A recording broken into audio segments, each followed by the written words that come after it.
Have you ever woken up one morning, looked around and wondered, is this really all there is? I've asked myself that question hundreds of times. But then I'd shake my head, convincing myself that stability is its own kind of happiness. My life had no grand twists, no dramatic relationships, no impulsive decisions leading to disastrous consequences. It was just me, my books, and the perfectly predictable repetition of each day. My name is Claire Robinson. I'm 31 years old, and if you're looking for an extraordinary story filled with epic adventures or passionate love affairs, mine is probably not what you want to hear. But if you want to know how an ordinary woman got swept into a whirlwind she never saw coming, then stick around. I work at the Crestwood Public Library, a small place tucked away in the quiet fields of the Midwest. It's not a glamorous job, but I love it. The towering bookshelves covered in dust, the faint scent of old paper in the air, the soft rustling of pages turning, it all makes me feel safe. I like the order of this place. No one expects much from a librarian. I don't have to try to be interesting or force myself to fit in. My days follow a simple routine. Wake up at 6:30 a.m., make a strong cup of coffee, throw on my favorite worn-out cardigan, and walk to the library.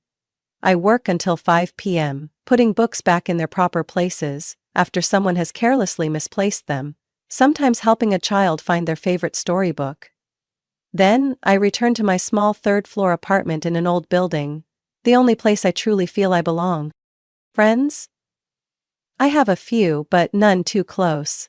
Most are married with kids, wrapped up in family gatherings on weekends. Things I don't have, and I'm not even sure I want.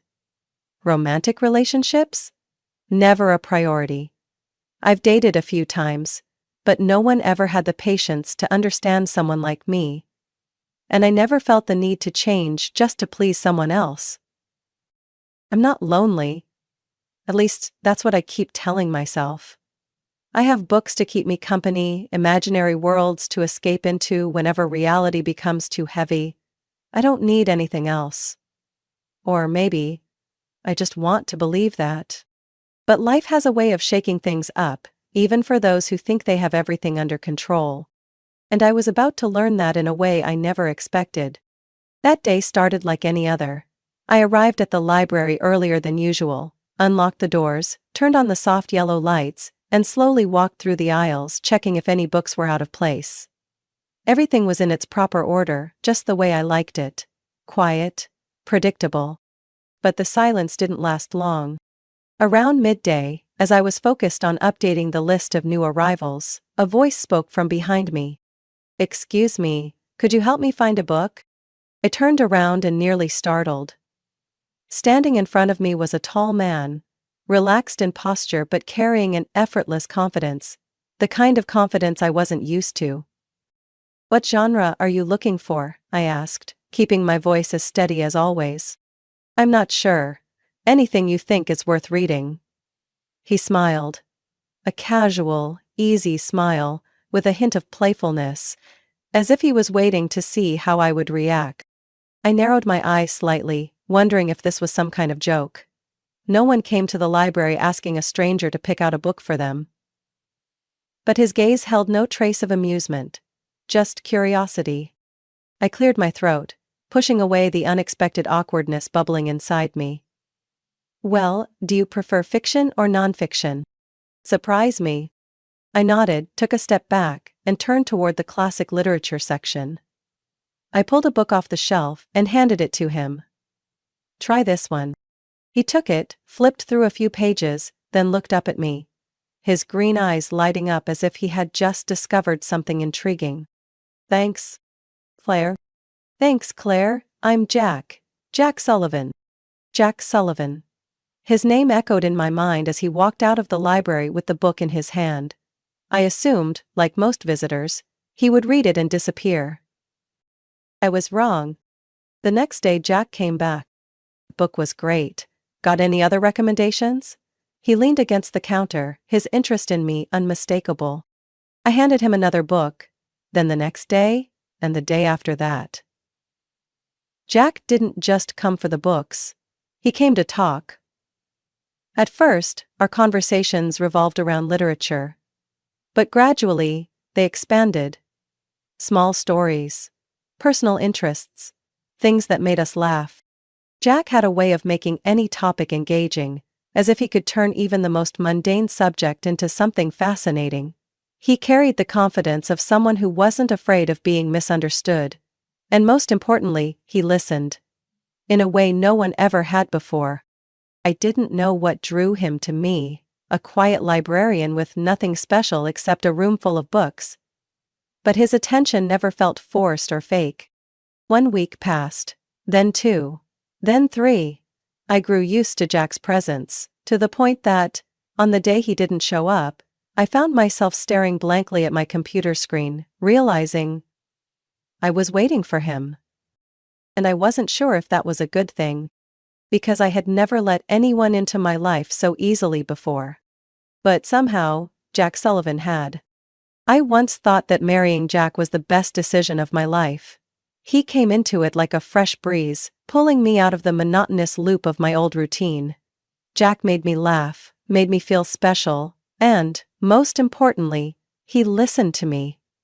After a year of dating, his proposal came naturally, sincere yet effortless. And I said yes without a moment of hesitation. Our wedding was held on a warm autumn afternoon. Nothing extravagant, just a cozy ceremony with a few close friends. I believed in what we had, convinced that marriage would only make things better. But I was wrong. The first signs of change came slowly, like cold drafts slipping through the cracks of a window. Subtle yet enough to make me shiver. Jack was no longer the gentle man I had known. It wasn't an overnight transformation, but little by little, I started noticing the distance in his eyes, the indifferent remarks and, most of all, the silence when I needed him the most. At first I thought it was just work stress, temporary exhaustion, but then I realized these weren't fleeting moments, they were becoming the norm. And then there was his family. I had met them a few times before the wedding, but our interactions had been nothing more than polite small talk. After the wedding, everything changed. "Claire, have you thought about getting a real job?" Margaret, Jack's mother, asked during a family dinner. I set my fork down, keeping my expression neutral. "The library is a real job, Mother." "Oh, of course," she smiled, but there was no warmth in it. "But you know, Jack has such a promising career. A man needs a wife who can support him, not someone who spends her days lost in books." I glanced at Jack, hoping he would say something, but he simply kept his head down, focusing on his plate. As if he hadn't heard a thing. That night, for the first time, I felt like a stranger in my own home. Jack's father, Richard, rarely voiced his opinions as openly as Margaret, but his disapproval was just as evident. He would ignore my comments during dinner, or chuckle quietly whenever Margaret said something condescending toward me. Things only got worse when they started showing up unannounced. One afternoon, I came home from the library and found Margaret standing in my kitchen, her coat draped over the chair like she had lived there for years. "Oh, Claire, you're home. I was just tidying up a little, the house was a bit messy." I tightened my grip on my bag, forcing myself to stay calm. "Since when do you have a key to my house?" "Jack gave it to me. Just in case." She smiled, smug and satisfied. I turned to Jack, waiting for an explanation, but he simply shrugged. "It's not a big deal, Claire. Mom just wants to help." But I knew. This wasn't help. This was control. And the worst part was that Jack wasn't on my side. Each passing day, I felt more and more like a guest in my own marriage. Bit by bit, I was being pushed to the sidelines, turned into an outsider in the life I once believed was mine. I had thought Jack was the only person who truly saw me in my quiet world. But now, I realized, he had never really seen me at all. I remember that day so clearly. The sky was gray, heavy clouds looming over the town, but I still felt happy. Jack and I had been engaged for a week. I was never one to believe in fairy tale weddings or love stories drenched in romance. But when Jack knelt before me, ring in hand, his eyes filled with certainty, I didn't hesitate. We were going to build a life together, That was all that mattered. But then, like a slap of reality, that conversation happened. "Claire, I need to talk to you about something important." Jack's voice was unusually serious as we sat on my small apartment's couch. I remember how he didn't quite meet my eyes when he said it. "What is it?" I asked, my heartbeat quickening with an uneasy feeling I couldn't name. He pulled out a folder from his briefcase and placed it on the table in front of me. "My parents. They want us to sign a prenuptial agreement." I blinked, the words feeling so foreign that it took me a moment to process what he had just said. "A prenup?" I repeated, my voice sounding distant, almost detached. "It's just a formality, Claire," Jack rushed to explain, his tone careful, almost too light. "My parents are very cautious when it comes to finances. I don't care about it, but they do. They think that if we sign it now, it'll prevent any issues down the line." I stared at the papers before me, my fingers absently tracing the edge of the folder. "What do you think about this?" Jack was silent for a moment before letting out a small sigh. "I don't care about money, Claire. I love you, and I want to marry you. But if this will give my parents peace of mind, then what's the harm?" I bit my lip, my eyes locked on the first page of the contract. I had never cared about Jack's money. I had no idea how wealthy his family was, and frankly, I never needed to know. I loved him for the late-night conversations, for the way he made me laugh, for the evenings he patiently listened to me talk about the books I adored. Money had never crossed my mind. But in that moment, as I stared at the contract in front of me, a realization hit me with absolute clarity. They didn't trust me. Who did Jack's family think I was? Some gold digger, a woman waiting for the right moment to take everything if things went wrong? I took a deep breath. I didn't want a stupid contract standing between Jack and me. I didn't want to make this a bigger issue than it had to be. So, I picked up the pen and signed on the blank line at the bottom. "Done." My voice was steady, controlled.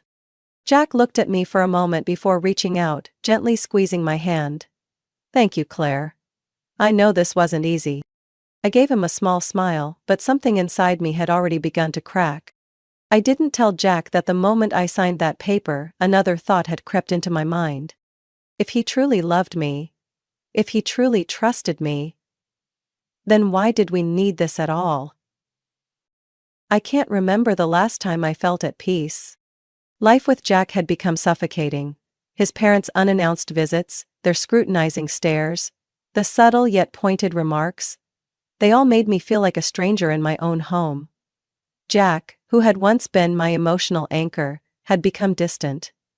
Every time I tried to talk about what was happening, he would shake his head and tell me I was being too sensitive. I endured it. I kept telling myself that love was more important than these small conflicts. But my body didn't agree. It started with occasional headaches, then dizziness. Each day I felt more exhausted. The endless nights of insomnia drained me, and no matter how hard I tried, I felt like I was drifting further away from my own marriage. And then, on an ordinary Tuesday morning, I collapsed, right in the middle of the library. When I opened my eyes, the bright white lights of the hospital ceiling made me squint. The first thing I felt was pain, a dull, aching sensation spreading through my body. I tried to remember what had happened, but everything was a blur. "Miss Robinson, how are you feeling?" I turned my head to see a middle-aged doctor standing by my bed, his face carrying a mix of concern and professionalism. What's wrong with me?" My voice was dry, barely above a whisper. "You've suffered from severe exhaustion. Prolonged stress and pressure have taken a toll on your health." He studied me for a moment before continuing in a gentler tone. "You need to rest. More importantly, you need to remove yourself from whatever is causing this decline." I let out a dry chuckle. "So I need to escape my own life?" The doctor said nothing, just gave me a knowing look before quietly leaving the room. I leaned back into the pillows, trying to take a deep breath, when a knock on the door pulled me from my thoughts. I turned, expecting to see Jack, or worse, his mother. But the person who entered was a complete stranger. A man in a well-tailored suit, carrying a leather briefcase, stood at the foot of my bed. His expression calm, but serious. "Are you Claire Robinson?" His voice was firm, but not unkind. "Yes. Who are you?" I sat up slowly, an uneasy feeling creeping in. The man set his briefcase down on the small table beside my bed and opened it, pulling out a folder. "My name is David Lancaster. I'm the legal representative of Mr. Henry Caldwell." I frowned. "Who is that?" David hesitated slightly, as if surprised by my question. "Henry Caldwell was your uncle." My heartbeat quickened. That name. I hadn't heard it in over 15 years. Henry was my mother's younger brother, a peculiar and reclusive man. He had cut ties with the family a long time ago, and to be honest, I had no idea if he was even alive. David took a slow breath before continuing. "I'm sorry to inform you that Mr. Caldwell passed away 2 weeks ago." I didn't know how to react. Someone I once knew but had been absent from my life for so long was suddenly being spoken of in past tense. But David wasn't finished. "Before he passed, he left his entire estate to you." I blinked, thinking I had misheard him. "I'm sorry. What did you just say?" David flipped through the folder and pulled out a document. "Mr. Caldwell left a will, in which he bequeathed to you an inheritance worth $15 million, along with shares in 3 major companies. Additionally, you are now the owner of a mansion on the outskirts of New York, and a collection of valuable antique paintings and furniture." I sat there, completely frozen.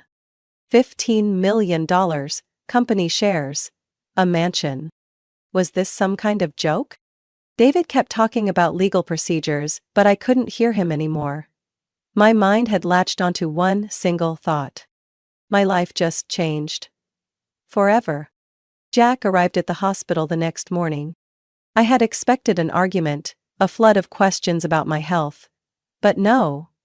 The first thing he said when he stepped into the room was, "I heard you just received a massive inheritance." I stared at him, a mix of shock and bitterness rising in my chest. "So the news spreads fast, huh?" I replied, unable to hide the sarcasm in my voice. Jack let out a small chuckle and stepped closer to my bed, but the warmth in his eyes was gone. Instead, there was something else. Calculation. A kind of scrutiny I had never seen in him before. $15 million, company shares, a mansion. "Claire, this is huge," he said as he sat down in the chair beside me. I crossed my arms, leaning back against the pillows. "Is that so? But tell me, did you come here to check on my health? Or to ask about my money?" Jack forced a smile, but I could see the discomfort behind it. "Of course I care about you, it's just, this changes things. We're married, Claire. Our life is going to be different now. You may not realize it, but this affects both of us." I felt anger simmering beneath my ribs. "It affects both of us? Or are you just wondering how much of it will benefit you?" Jack raised an eyebrow, pretending to be hurt. "What are you saying? I've never cared about money between us." I said nothing. Just watched him. Waiting. Jack sighed, then reached for my hand. "Listen, Claire, this could be a great opportunity for us to start a family." I froze. Start a family? I know you weren't ready before, but now things are different. You have the resources to raise a child, to give them the best life. We can begin right away. I yanked my hand away from his. "You mean I should have a baby immediately? Just as soon as I found out I'm rich?" Jack's face remained calm, but I noticed his fingers clenching into a small fist. "That's not what I meant, but let's be realistic, Claire. We're married. Having children is the natural next step. Besides..." He paused before continuing in a softer tone. "My mother thinks so too." I let out a dry, humorless laugh. "So Margaret is part of this plan too?" Jack didn't deny it. He just stared at me, as if waiting to see how I'd react. Suddenly, everything became painfully clear. I wasn't just Jack's wife. I was a tool. A means to ensure that this fortune remained within his family. They didn't want me to have a child out of love, or because we wanted to build a future together. They wanted to tie me to them permanently, to make sure I could never leave, never escape their control. I felt sick. Not from my condition, but from the sheer deception standing in front of me. "Get out, Jack." He frowned. "What?" I said, "Get out, I need to rest." Jack stared at me for a long moment, as if debating whether to argue. But then, he stood up. "Claire, think about this. We could have a beautiful family. You just need to see things in a more positive way." I didn't respond. I just looked at him, waiting. Finally, Jack let out a sigh, took a step back, and walked out of the room. The moment the door clicked shut, I closed my eyes and took a deep breath. I wouldn't let them control my life any longer. And this time I wouldn't give them the chance to. Jack came home that evening, but I didn't wait for him to talk. I had spent the entire afternoon in the hospital, thinking about everything. How he and his family had treated me, the control they tried to exert, the way Jack suddenly pushed for a baby right after I inherited the money. And I had made my decision. I wasn't going to let them manipulate me for another second. When I walked through the door, Jack was sitting on the couch, his phone in hand, but the moment he saw me, he quickly stood up. "Claire, you're home. I made some soup for you. We need to talk." I cut him off. Jack hesitated, clearly uneasy with the coldness in my tone. "What's wrong? You're still not feeling well. Don't stress yourself out." I took a deep breath, straightened my back, and met his gaze. "I want a divorce." The air in the room turned to ice. Jack stared at me as if he had misheard. "What?" "I want a divorce, Jack. I've had enough." His face went pale before quickly shifting into anger.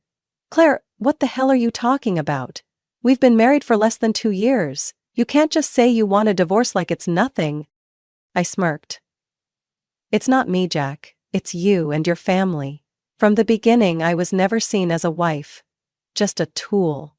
A puppet for all of you to control. You don't love me. You love the idea that I would always be tied to you." Jack let out a dry laugh, but I saw the flicker of panic in his eyes. "You're being emotional, Claire. You need to calm down and think this through. We can start over." I crossed my arms, my voice like ice. "Start over? When? After I have a baby so I can never leave? After you and your mother control every cent I own?" Jack gritted his teeth, his patience clearly running thin. "Claire, do you hear yourself? You really think I only care about your money?" I met his eyes without hesitation. "Yes." A heavy silence fell between us. I walked over to the table, opened my bag, and pulled out a folder. I placed it down in front of him. "Do you remember this?" Jack stared at it, then his expression changed as he recognized what it was. The prenuptial agreement his family had insisted I sign. I smiled. Not the timid smile of the woman I used to be, but one filled with quiet victory. "You and your family were so proud of making me sign this, weren't you? To protect your wealth from me?" I pushed the folder toward him. "Well, guess what, Jack? This also protects me from you." Jack opened the folder and scanned the document. I watched as his anger built, the reality of the situation sinking in. He knew. According to the agreement, everything I owned, including my inheritance, belonged solely to me. Jack had no claim to a single cent. And since he had never contributed financially to our marriage, he wasn't entitled to anything from the divorce. Not a penny. "You thought you were smart when you forced me to sign it." My voice was cold. "But in the end, it's the very thing that leaves you with nothing." Jack shot up from his chair, his face red with rage. "Claire, you can't do this. I'm your husband." "You were never really my husband," I said firmly, my voice carrying a finality that left no room for argument. I picked up my bag and turned toward the door. "I've already hired a lawyer. The divorce papers will be sent to you soon. And I hope we never see each other again." Jack lunged forward, grabbing my wrist. "Claire, don't do this. We can..." I yanked my arm free. Goodbye, Jack. Then, I walked out of the house I once called home. But this time, I wasn't leaving in fear. I was leaving with a freedom I had never had before. I never knew that freedom could feel this light. After leaving Jack, I moved out of the house I once called home and into a small apartment in a quiet neighborhood on the outskirts of New York. It wasn't extravagant, it wasn't flashy. Just a place that was mine. A place untouched by the control and manipulation I had endured for so long. The divorce happened faster than I expected. When I received the final papers confirming that I was no longer tied to Jack in any way, I sank into the old armchair in my apartment, took a sip of coffee, and breathed in deeply. I did it. I got out. Jack tried to contact me a few times after that. The late-night calls, the long, desperate messages begging me to reconsider. But I never answered. I had wasted too much time enduring him, enduring his family. It was time for me to live my own life. And that's exactly what I did, on my own terms.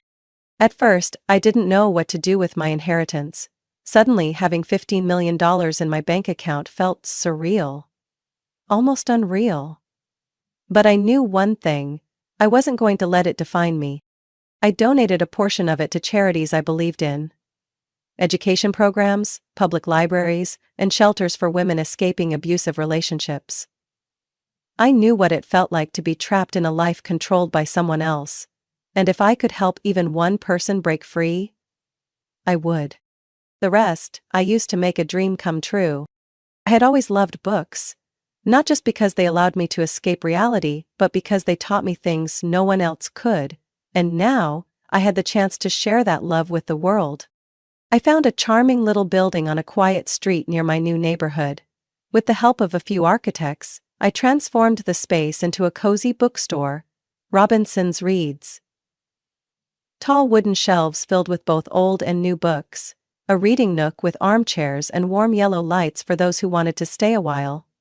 I even added a small cafe counter where people could order a latte and lose themselves in the pages of a book. Before long, my bookstore became a beloved spot in the community, a child excitedly running in to find the latest comic book, an elderly man quietly picking out a classic novel, a young woman sipping coffee while flipping through a self-help book. I didn't need a luxurious life, I just needed this. A place that was mine, a job I loved, and the feeling that I was truly living, not just existing.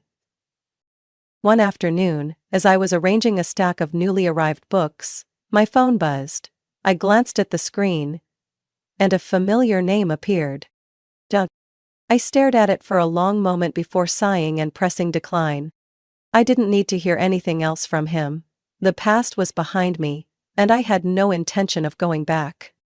Pouring myself a cup of hot tea, I sank into the chair by the window, watching the afternoon sunlight spill across the bookshelves. This was my new life. A life I had chosen, no one else. Claire Robinson's story is not just about escaping a toxic marriage. It's a testament to the power of self-reliance and resilience. In reality, many people find themselves trapped in relationships where they gradually lose their voice and their sense of self, manipulated into submission. But like Claire, everyone has the right to stand up, set boundaries, and reclaim their own life. Money can change people's attitudes, but true worth isn't found in wealth. It's found in freedom, happiness, and the ability to control your own destiny. Claire Robinson's journey is one of empowerment and rediscovery. What do you think about her decision? If you were in her shoes, what would you have done? Share your thoughts, and don't forget to follow the channel for more inspiring stories about life and family.